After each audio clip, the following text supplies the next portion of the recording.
Hello friends, स्वागत है आपका आपके यूट्यूब चैनल हिंदी विद शैली में। और हम जो है हिंदी साहित्य के अंतर्गत आदिकाल को पढ़ रहे हैं और आदिकाल की जो है हमने समय सीमा और नामकरण के बारे में जान चुके हैं। जो आपने प्रीवियस वीडियो अगर नहीं देखी हो तो उनको देख लें। आज जो है हम हिंदी साहित्य की आदिकाल की जो पृष्ठभूमि है उसको पढ़ेंगे। पृष्ठभूमि को जो है इसलिए जानना ज़रूरी होता है क्योंकि आप जब तक पृष्ठभूमि नहीं पढ़ेंगे तो आपको यह पता नहीं चलेगा कि हमने जो इस काल में रचनाएं की वो किस आधार पर की और उसकी जो उत्पन्नता हुई वो किस कारण से हुई थी। तो चलिए हम आज की वीडियो को स्टार्ट करते हैं और आदिकाल की जो पृष्ठभूमि है उसको पढ़ते हैं। तो फ्रेंड्स, आदिकाल की सामाजिक सांस्कृतिक पृष्ठभूमि, आदिकाल की साहित्यिक प्रवृत्तियाँ जो हैं हम इस वीडियो में कवर करने वाले हैं। तो सबसे पहले जो है हम जानते हैं कि हिंदी साहित्य का आदिकाल, हिंदी साहित्य का जो आदिकाल है आचार्य रामचंद्र शुक्ल के अनुसार क्या रहा है। संवत 1050 विक्रम से लेकर 1375 विक्रम संवत क्या रखा है, 150 से 1375 विक्रम संवत। और यह उन्होंने किस राजा तक माना है, महाराज भोज के समय से लेकर हमीर देव के समय के कुछ पीछे तक माना गया है। आपसे यह कथन पूछा जाता है कि संवत 1050 से लेकर 1375 तक अर्थात महाराज भोज के समय से लेकर हमीर देव के कुछ समय के पीछे तक माना गया है। यह कथन किसका है, तो यह कथन हमारे आचार्य रामचंद्र शुक्ल जी ने दिया है हिंदी साहित्य के आदिकाल के लिए। तो सबसे पहले जो है हम अब आगे बढ़ते हैं अपने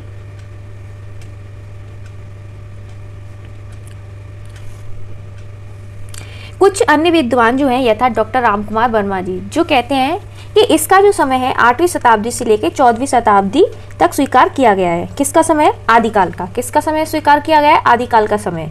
कब से कब तक, 8वीं से 14वीं शताब्दी तक स्वीकार किया गया है। अब आगे हम देखें तो वो कहते हैं नागिन जी कि 7वीं शताब्दी के मध्य से 14वीं शताब्दी के मध्य से, कब तक, 7वीं शताब्दी के मध्य से 14वीं शताब्दी के मध्य तक जो है इस काल की विभिन्न परिस्थितियों का समीक्षण निम्न शीर्षकों के अंतर किया जा सकता है। मतलब नीचे जो शीर्षक दिए हुए हैं उनके अंतर्गत जो है हम इन विभिन्न जो परिस्थितियां उनका समीक्षण करते हैं। सबसे पहले जो है हम धार्मिक परिस्थिति को पढ़ेंगे। सबसे पहले हम क्या पढ़ेंगे, धार्मिक परिस्थिति। किस प्रकार धार्मिक परिस्थिति की वजह से क्या क्या प्रवृत्तियां हुई और हमारी जो है रचनाएं हुई। तो आदिकाल जो है उसमें अनेक धार्मिक मत मतांतरों का अस्तित्व था। किसका अस्तित्व था, मत मतांतरों का। आपको याद रखना है किसका अस्तित्व था, मत मतांतरों का। आपसे पूछा जा सकता है कि आदिकाल जो है उसमें अनेक धार्मिक मत मतांतरों का अस्तित्व था या नहीं था, तो आपको क्या बोलना है, था। अब इस काल में जो है शैव, स्मार्त, जैन, बौद्ध आदि मतों में क्या था, वैचारिक एवं सैद्धांतिक संघर्ष चरम पे था। क्या था, सैद्धांतिक संघर्ष चरम पे था। शैव, स्मार्त, जैन, बौद्ध सभी अपनी अपनी जो विचार थे वह प्रचार करने में लगे हुए थे। वैदिक और एवं पौराणिक धर्म के साथ साथ बौद्ध एवं जैन धर्म भी अपना प्रभाव जमाने के लिए प्रयासरत थे। कौन कौन से धर्म प्रयासरत थे, जैन, बौद्ध एवं जैन धर्म भी अपना प्रभाव जमाने के लिए क्या थे, प्रयासरत थे। एक बात आप समझें, जब वैदिक युग चल रहा था तो उसमें 4 वर्ण थे, क्षत्रिय, वैश्य, शूद्र। तो ये जो 4 वर्ण थे उनको उनकी क्षमता के हिसाब से काम दिया गया था। तो इससे क्या हुआ कि इनमें भेदभाव उत्पन्न होने लगा। तो क्या हुआ फिर, इससे जो है बौद्ध एवं जैन धर्म का जो है एक शाखा उत्पन्न हुई। तो कुछ लोग बौद्ध धर्म में गए, कुछ लोग जैन धर्म में गए। तो कुछ लोगों को क्या था कि वो जब वैदिक युग में थे तो उनको कुछ हीनता, मतलब उनको ऐसा लगता था कि हमें यहाँ पे छोटा फील कराया जाता है। मतलब कि उनकी नज़र में जो है पंडित और जो पूजा पाठ करते हैं वो ऊँचे होते हैं और वो नीचे होते हैं। तो वह उन्होंने अपना धर्म बदला। फिर कुछ लोग बौद्ध में जाने लगे, कुछ जैन धर्म में अपना प्रभाव जमाने के लिए प्रयासरत रहे। तो इस तरीके से जो है बौद्ध एवं जैन धर्म जो है फैलता रहा। आगे हम देखें तो आदिकालीन जो साहित्य है उस पर सिद्ध संप्रदाय एवं नाथ संप्रदाय एवं जैन संप्रदाय, कौन कौन से, सिद्ध, जैन और नाथ का प्रभाव क्या देखा जाता है, परिलक्षित है। बौद्ध धर्म हो कालांतर में विकृत होकर, बौद्ध धर्म जो है कालांतर में विकृत होकर क्या हुआ, वज्रयान बन गया। विकृत मतलब उससे निकलकर क्या बना, वज्रयान बन गया। इस वज्रयानी को क्या कहा गया, सिद्ध कहा गया। क्या कहा गया, सिद्ध कहा गया। आपसे यह प्रश्न बन सकता है कि जो बौद्ध धर्म थे वह विकृत होकर क्या शाखा बनी, तो कौन सी शाखा बनी, वज्रयान शाखा बनी। और इस वज्रयानियों को क्या कहा जाता है, सिद्ध कहा जाता है। क्या कहा जाता है, सिद्ध कहा जाता है। आगे हम देखें, वस्तुतः इस काल में जो है धर्म के वास्तविक आदर्शों के स्थान पर, किसके, धर्म के जो वास्तविक आदर्श थे उनके स्थान पर आचार की विहीनता, चमत्कार, प्रदर्शन एवं भोग विलास को प्रमुखता मिल गई। क्या धार्मिक परिस्थिति में क्या था, जो इस काल में जो धर्म थे उनकी वास्तविक आदर्शों के स्थान पर क्या क्या चीज थी, आचार विहीनता, भोग विलास और चमत्कार प्रदर्शन, ये 3 चीजें थी। आगे हम देखें तो वस्तुतः इसी की परिणति थी कि सिद्ध जो थे धर्म आदर्शों ने तंत्र मंत्र, जादू टोना एवं झूठे चमत्कारित प्रदर्शन के माध्यम से जो निम्न वर्ग जो था उसे अशिक्षित सामान्य को अपने प्रभाव में ले लिया। मतलब यहाँ ये कह रहा है आपसे कि जो सिद्ध तो थे उन्होंने, तो यहाँ हमने देखा तो इसी की परिणति क्या हुई कि जो सिद्ध धर्म आदर्शों ने क्या किया, अपने तंत्र मंत्र से, जादू टोने से और झूठे चमत्कार से जो निम्न वर्ग के लोग थे उन्हें और अशिक्षित जनसामान्य को अपने प्रभाव में लिया। आपने देखा होगा जो अशिक्षित होते हैं, जो ज़्यादा पढ़े लिखे नहीं होते हैं, वो तंत्र मंत्र में, जादू टोनों में और जो झूठे चमत्कारिक प्रदर्शन होते हैं उनमें ज़्यादा विश्वास करते हैं। तो जो सिद्ध थे उन्होंने भी यही कार्य किया, और जो सिद्ध थे वो किस शाखा से आए थे, वज्रयान शाखा से। नेक्स्ट हम देखें तो विक्रम की 12वीं शताब्दी, क्या विक्रम की जो 12वीं शताब्दी थी उसमें सिद्धों की इन्हीं आडंबरमयी प्रवृत्तियों के प्रतीकात्मक नाथ संप्रदाय का उदय हुआ। कब उदय हुआ नाथ संप्रदाय का? विक्रम की 12वीं शताब्दी में। आपसे पूछा जा सकता है कि विक्रम की 12वीं शताब्दी में किसका उदय हुआ, तो सिद्धों की इन्हीं आडंबरी प्रवृत्ति के कारण किसका उदय हुआ, नाथ संप्रदाय का। किसका? नाथ संप्रदाय का। अब क्या कहते हैं कि इस मत के प्रवर्तक कौन थे? गोरखनाथ। नाथ संप्रदाय के प्रवर्तक कौन थे? गोरखनाथ। नाथ संप्रदाय के प्रवर्तक कौन थे? गोरखनाथ। आपसे पूछा जाता है कि नाथ संप्रदाय के प्रवर्तक कौन थे? गोरखनाथ। ये प्रश्न बनता है, आपको याद रखना है, मोस्ट इंपोर्टेंट। आगे आप देखें तो वह कह रहे हैं कि गोरखनाथ ने जो है बाहरी आडंबरों तथा विकृत वर्ण व्यवस्था का खंडन किया। क्या किया उन्होंने? बाहरी आडंबर थे जैसे जादू टोना, तंत्र मंत्र, उनका आडंबरों को क्या किया? खंडन। तथा विकृत वर्ण व्यवस्था, जो वर्ण व्यवस्था थी कि शूद्र और पंडित, मतलब इन सभी में जो भेदभाव था उसका भी खंडन किया। और सामान्य जन को योग एवं कुंडलिनी जागरण, सामान्य जन मतलब जो जनता थी उसको योग जो होता है और जो कुंडलिनी जागरण जो होता है जैसी आध्यात्मिक संक्रियाओं से जोड़ा। आपने देखा होगा कि कुछ लोग तप करते हैं तो वह योग में आता है, कुंडलिनी जागरण ये इन्होंने ये किस में आता है? आध्यात्मिक संक्रियाओं में आता है। और इसी से जो है उन्होंने सामान्य जन को बाहरी आडंबरों तथा विकृत जो वर्ण व्यवस्था थी उसको खंडन करते हुए इसकी तरफ बढ़ाया। आगे हम देखें तो जो बौद्ध एवं जैन धर्म जो थे उनके विकृत स्वरूप के कारण, बौद्ध और जो जैन धर्म थे उसका जो विकृत स्वरूप था, जब वो विकृत हुआ तो उसके कारण जो वैदिक एवं पौराणिक धर्म में भी क्या हुई? विकृति आई। क्या हुई? पौराणिक एवं विकृति। नेक्स्ट हम आगे देखें जो है सांस्कृतिक परिस्थिति के बारे में जाने तो सांस्कृतिक परिस्थिति में आप क्या देखेंगे कि जो सम्राट हर्षवर्धन के समय आपने पढ़ा था कि आदिकाल में जो है सम्राट हर्षवर्धन का क्या हो रहा था? साम्राज्य का पतन हो रहा था। तो सम्राट हर्षवर्धन जो थे उस समय भारत सांस्कृतिक दृष्टि से क्या था? शिखर पर था, मतलब उच्च भूमि पर था। वहीं हिंदू धर्म एवं संस्कृत राष्ट्रव्यापी एकात्म के आधार थे जो पर किंतु कालांतर में क्या हुआ? मुस्लिम लोग जो थे उन्होंने आक्रमणकारियों के आगमन से जो था भारत क्या हुआ? साने साने, मतलब धीरे धीरे। क्या साने साने मतलब क्या होता है?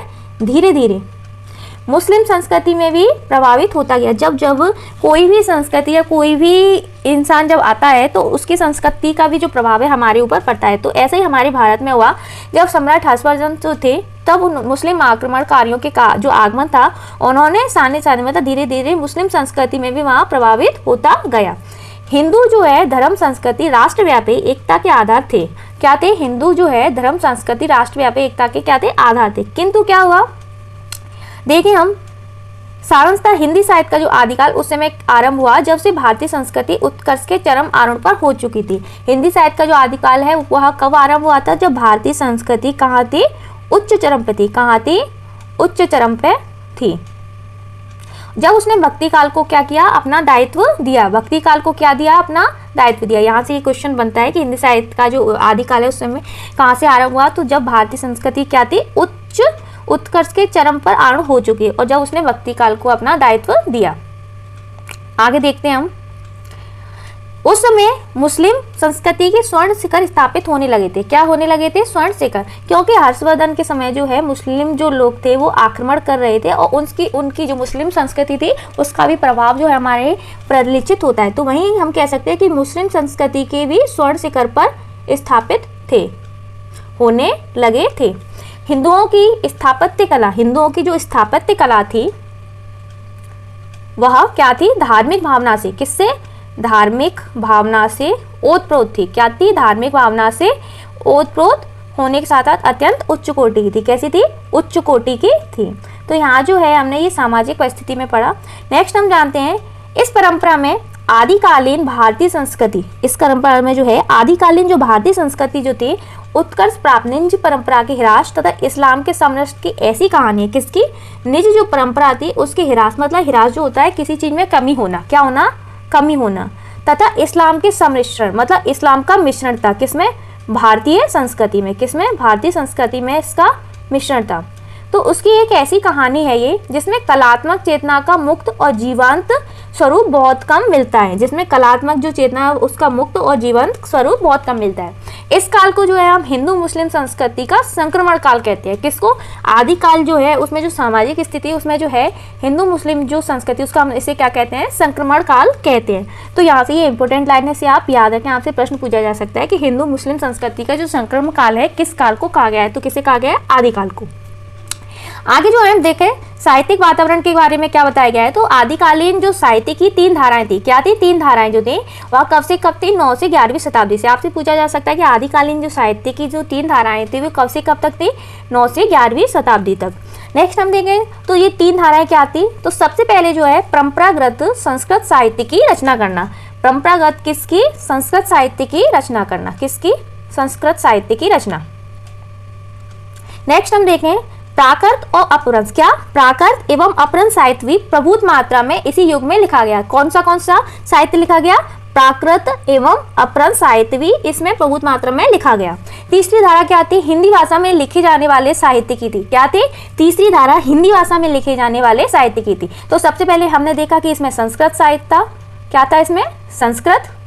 दूसरे में हमने देखा प्राकृत और अपभ्रंश, अपभ्रंश, और तो जो है सेकंड में हमने देखा प्राकृत एवं अपभ्रंश साहित्य भी प्रभुत मात्रा में इस युग में थी। तो संस्कृत, प्राकृत, अपभ्रंश एवं हिंदी, यह जो है हमारा भाषा का एक क्रम है, क्या एक क्रम है। आगे हम देखें सारांशतः हम कह सकते हैं प्रथम धारा जो है संस्कृत साहित्य की थी, किसकी थी, संस्कृत साहित्य की। आपको याद रखना है प्रथम धारा हमारी क्या थी, संस्कृत साहित्य की थी, जो ए परंपरा के साथ विकसित होती जा रही थी। दूसरी धारा जो है हमारे साहित्य जैन कवियों द्वारा रचित थी, क्या, जैन कवियों द्वारा रचित थी, जो किसमें थी, प्राकृत एवं अपभ्रंश में, प्राकृत और अपभ्रंश में, किसमें थी, प्राकृत एवं अपभ्रंश में थी। तीसरी धारा जो थी हमारी किसमें थी, हिंदी भाषा में लिखे जाने वाले साहित्य की थी, हिंदी लिखी में वाले जाले में साहित्य की थी, जिसमें सिद्धों एवं भट्ट चारणों का अतुल्य योगदान था। तो इसमें हमने 3 धाराओं को जाना, सबसे पहले संस्कृत थी, दूसरे में हमारी प्राकृत एवं अपभ्रंश थी, और तीसरे में हमारी हिंदी भाषा थी। आगे हम देखें तो इसी बात की पुष्टि करते हुए आचार्य रामचंद्र शुक्ल जी क्या कहते हैं, उस समय तो जो भाट या चारण किसी राजा के पराक्रम, विजय, शत्रु कन्या हरण का अत्युक्तिपूर्ण आलाप करता या रण क्षेत्रों में जाकर वीरों के हृदय में उत्साह की उमंगें भरा करता था, वही सम्मान पाता था। मतलब कह रहे हैं कि उस समय जो भाट या जो चारण थे किसी राजा, मतलब जो राजा होते थे उनके पराक्रम विजय के लिए जो उनमें क्या भरते थे, ऊर्जा भरते थे, वही क्या करते थे, सम्मान के हकदार थे, क्या थे, हकदार थे। कौन, भाट व चारण, कौन, भाट व चारण। तो इससे हम इस निष्कर्ष पे पहुंचते हैं कि इस काल में जो है, क्या निष्कर्ष हम इस काल में जो है यह देखते हैं कि संस्कृत किस प्रवृत्ति के लिए थी, राज प्रवृत्ति को सूचित करती थी, किसको, राज प्रवृत्ति को सूचित करती थी। अपभ्रंश जो है धर्म की भाषा थी, अपभ्रंश किसकी भाषा थी, धर्म की भाषा थी। हिंदी क्या थी, जन सामान्य के मानसिक स्थिति की भाषा थी, मानसिक स्थिति की भाषा, भावनाओं का प्रतिनिधित्व करने वाला भाषा बन गए। तो यहाँ पे जो है हम इस काल में समझ चुके हैं कि जो है सबसे पहले आपको बताया गया संस्कृत किसके लिए प्रयोग में ली गई, राज प्रवृत्ति के लिए, किसके लिए, राज प्रवृत्ति के लिए। अपभ्रंश किसकी भाषा बनी, धर्म की। वहीं हिंदी किसकी भाषा बनी, मानसिक स्थिति में भावनाओं का प्रतिनिधित्व करने वाले जन सामान्य की भाषा बनी। तो आपसे पूछा जा सकता है कि इस काल में जो हमने किस किस धारा को अपनाया और कौन सी धारा जो है, कौन सी भाषा किसके लिए उपयोग में ली गई। तो संस्कृत आपके लिए सूचित करती है राज प्रवृत्ति के लिए, अपभ्रंश भाषा आपकी सूचित करती है धर्म के लिए, और हिंदी आपकी सूचित करती है मानसिक स्थिति में भावनाओं को जो जन सामान्य की थी उसका प्रतिनिधित्व करने के लिए। तो जो हमने इस वीडियो में हिंदी साहित्य की जो पृष्ठभूमि, हिंदी साहित्य की जो प्रवृत्तियाँ हैं उनको जाना। इस वीडियो में जो है हमने पूरी वीडियो को समाप्त कर लिया है। आप जो है इस वीडियो में जो आपको नहीं समझ में आया वो आप पूछ सकते हैं कमेंट बॉक्स में लिख के, मैं उसका रिप्लाई दूंगी। आगे की वीडियो जो हम आदिकाल के जो रासो साहित्य है उसके ऊपर लाएंगे। तो अगली वीडियो के लिए आप वेट करें और इस वीडियो को देखें, लाइक शेयर सब्सक्राइब करें। Thank you. राधे राधे।